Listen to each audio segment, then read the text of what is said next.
कभी आपको बताएं कि कराची चैम्बर ऑफ कॉमर्स और इस्लामाबाद चैम्बर ऑफ कॉमर्स से हमारे नुमाइंदगान हमें ज्वाइन कर चुके हैं। इस्लामाबाद से असलम खोकर और कराची से रिजवान ने हमें ज्वाइन किया है। सबसे पहले हम रिजवान का रुख करते हैं, कराची का रुख करते हैं, बिकॉज कराची एक बड़ा शहर है और सबसे ज्यादा जो है वो रेवेन्यू जनरेट करने वाला शहर है। तो रिजवान बताएगा यहाँ पर ताजिर जो हैं वो बजट पर क्या कमेंट्स करते हैं, क्या उनकी उम्मीदें हैं, क्या कहते हैं ताजिर बिरादरी यहाँ पर। देखिए, जैसे कि आपने खुद ही बताया कि कराची सबसे ज़्यादा टैक्स देने वाला शहर है, उसका कंट्रीब्यूशन टैक्स कलेक्शन में सबसे बड़ा है, उसका चंक। हमारे साथ मैं इस वक्त कराची चैम्बर ऑफ कॉमर्स में मौजूद हूँ। यहाँ पे ताजिरों की क्रीम है, कराची के चोटी के ताजिर हैं, वो सब यहाँ मौजूद है। बजट तकरीर का बड़ी बेचैनी से इंतजार हो रहा है, लेकिन बजट के बहुत सारे साइलेंट फीचर्स और फाइनेंस बिल की कॉपी तक अब आ गई है मीडिया पर और उसकी तफसीलात सामने आ रही हैं। हमारे साथ मौजूद है कराची चैम्बर ऑफ कॉमर्स के साबिक सदर मोहम्मद इदरीस। उनसे बात कि उन्होंने जो अभी तक बजट को देखा है, जो चीजें सामने आई हैं, उससे उनको बजट किस तरह का लग रहा है। जी इदरीस भाई। देखें, जिस तरह की अभी इतलात आ रही हैं और जैसे जैसे बजट के साइलेंट फीचर्स और दीगर फीचर्स आते जा रहे हैं, तो उसमें अभी तो काफ़ी चीज़ों में अभाम है। और सबसे जो अहम बात है वो ये कि 6000 अरब से ज़ायद खसारे का बजट है। तो विदाउट IMF हुकूमत किस तरह इसको काबू पर कर पाएगी या जो अहदाफ मुकर्रर कर रही है उसको पूरा कर पाएगी, क्योंकि इस साल के भी जो रेवेन्यू टारगेट्स हैं वो भी पूरे नहीं हुए, बावजूद इसके कि डॉलर 200 रुपये से 225 रुपये से 300 रुपये पे 288 रुपये पे चला गया। अब इसको हम सब एमिकेबली मिल के इस मुल्क की इकॉनमी को कैसे बेहतर कर सकते हैं, कैसे चला सकते हैं, कराची चैम्बर ने अपनी काफ़ी तजावीज़ हुकूमत को जमा कराई थी। जी, मैं इसी पे आ रहा था कि कराची चैम्बर के बड़े लोगों की मीटिंगें रही काफ़ी बजट से पहले। तो अब आपके पास जो बजट की तफसीलात आई है, मुझे ये बताइए कि आपकी कौन सी डिमांड्स ऐसी थी जो मान ली गई हैं या जिस पे आपका कंसर्न है कि ये बिल्कुल होना चाहिए बजट में लाजमी। देखिए, अभी तक तो वो चीज़ें आई नहीं और आपको भी पता है कि गुज़िश्ता कई सालों से हुकूमत वो तमाम चीज़ें जो अच्छी अच्छी नज़र आती हैं वो बजट स्पीच में होती हैं, फिर जैसे जैसे बजट के डॉक्यूमेंट आते जाते हैं और फिर उसमें पता चलता है। देखिए, आपने मीटिंग के हवाले से बात की तो मैं आपको बताता चलूँ कि पिछले साल जब इस हुकूमत ने काम संभाला था तो हमारी 26 से ज़्यादा मुलाकातें हुई थी FBR के ऑफिशियल से, फाइनेंस मिनिस्टर से और दीगर स्टेक होल्डर्स के साथ। तो हम इतनी कामयाब पॉलिसियाँ लाने में जो कामयाब हुए थे और काफ़ी चीज़ें उन्होंने नहीं मानी थी। मगर इस बार जो मेरी ज़ाती राय में ये कॉस्मेटिक मीटिंग्स हुई हैं और उस तरह की मीटिंग्स नहीं हुई, क्योंकि ना चेयरमैन FBR के साथ और LTO, CTO, MTO, member custom, member policy, member IR, वो जब हम सब बैठते तो हम उनको जो तजावीज़ देते हैं तो हम उन्हें ये बताते हैं कि भाई इस पर आपका रेवेन्यू इम्पैक्ट नहीं आएगा। आज आपको इतना रेवेन्यू इससे आ रहा है तो कल इससे ज़्यादा आएगा और इकोनॉमी डॉक्यूमेंटेड हो जाएगी। 9200 अरब रुपए का रेवेन्यू टारगेट रख रही है गवर्नमेंट, ये किस तरह पूरा होगा?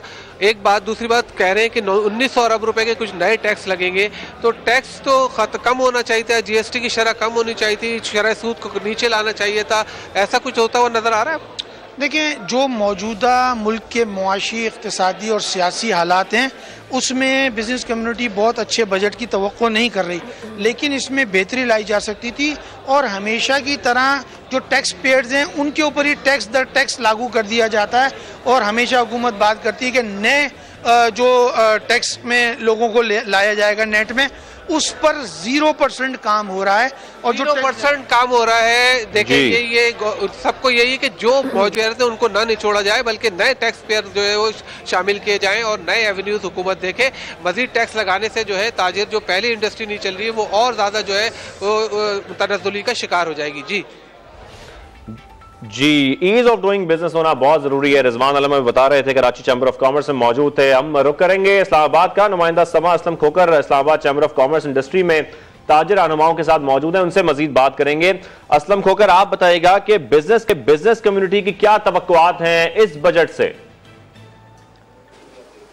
जी बिल्कुल, इस वक्त हम मौजूद है इस्लामाबाद के जो बिजनेस सनत है, तिजारत है वहाँ पर, और यहाँ पर जो इस्लामाबाद के तमाम कारोबारी हजरात हैं वो यहाँ पर मौजूद हैं और वो इंतज़ार कर रहे हैं कि वज़ीर ख़ज़ाना इसहाक़ डार जो है वो किस वक्त बजट जो है वो पेश करते हैं। इससे पहले जो है वज़ीर आज़म की जो तकरीर है उसको भी यहाँ पर जो है वो सुना गया है। हमारे साथ इस वक्त मौजूद है चैम्बर ऑफ कॉमर्स के जो सदर हैं एहसान ज़फ़र बख्तावरी साहब, हम उनसे बात कर लेते हैं।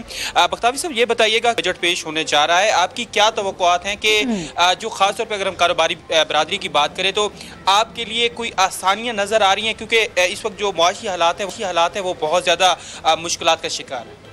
जी, सबसे पहले तो मैं आपको ये बताना चाहता हूँ कि फ़ाइनेंस मिनिस्टर इसाक डार साहब ने एक बड़ा अच्छा इनिशिएटिव लिया कि तमाम चैम्बर के जो प्रेसिडेंट्स हैं उनको अपने पास बुलाया और बजट प्रपोजल्स लिए, और हमने देखा कि अभी जो इकनॉमिक सर्वे आया और बाकी चीज़ें जो हमने देखी उसमें हमारे काफ़ी सारे ऐसे प्रपोजल्स हैं जो उन्होंने कंसिडर किए और उसको बजट का पार्ट बनाया है।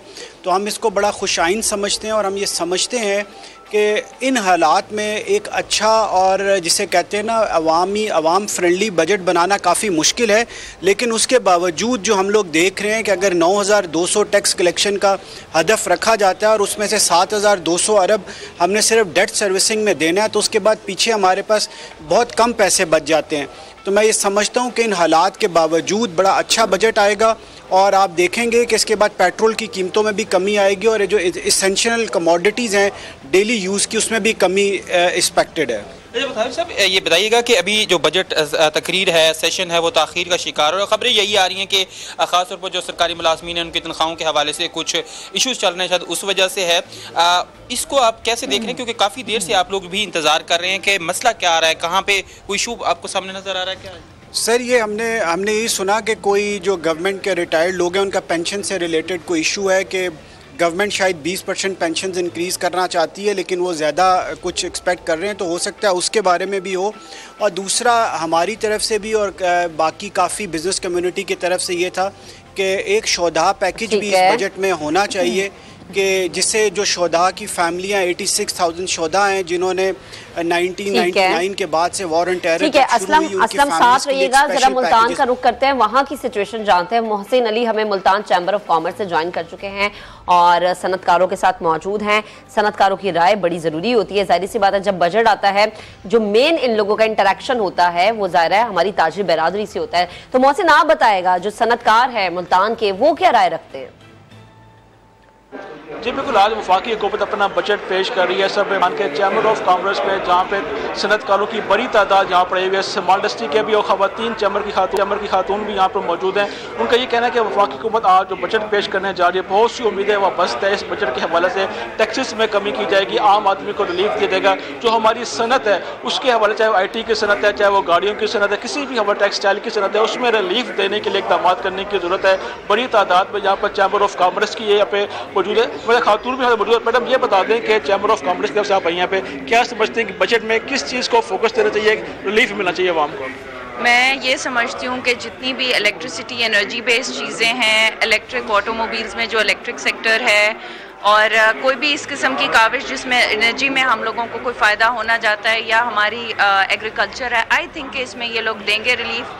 एंड आई बिलीव कि ये लोग टुवर्ड्स मैन्युफैक्चरिंग जाएंगे जो कि बहुत ज़्यादा लैक करती है पाकिस्तान में। हम लोग असेंबलर्स हैं बेसिकली और इंपोर्ट उसकी वजह से ज़्यादा इंपोर्ट एक्सपोर्ट का जो हमारा बैलेंस है वो डेफिसिट की तरफ है। तो आई थिंक कि इस बार जो है अंडर प्रेशर है गवर्नमेंट बहुत ज़्यादा और वो it would try and take major steps जो कि एक सिस्टम चेंज आएगा पाकिस्तान में। हो सकता है they will be hard on all of us अगर हम शुरू में कोई भी स्टेप लेंगे, बट आई स्टिल बिलीव कि वो for the betterment of the country होंगे। जो डॉलर्स की कीमत में इजाफा होता जा रहा है उससे कितना फ़र्क पड़ रहा है आपके कारोबार को? बहुत ज़्यादा। देखें, ऑटोमोबाइल के साथ मैं एफिलिएटेड हूँ और 3% GDP आपकी ऑटोमोबाइल से जनरेट होती है, लेकिन जो वीकनेस है हमारी इंडस्ट्री की वो ये है कि हम मैन्युफैक्चरर्स हैं, हम मैन्युफैक्चरर्स नहीं हैं, असेंबलर्स हैं। तो if we go towards that और हमें कोई रिलीफ देती है, हमारे लिए कोई ख़ास रिलीफ भी नहीं है गवर्नमेंट की तरफ से।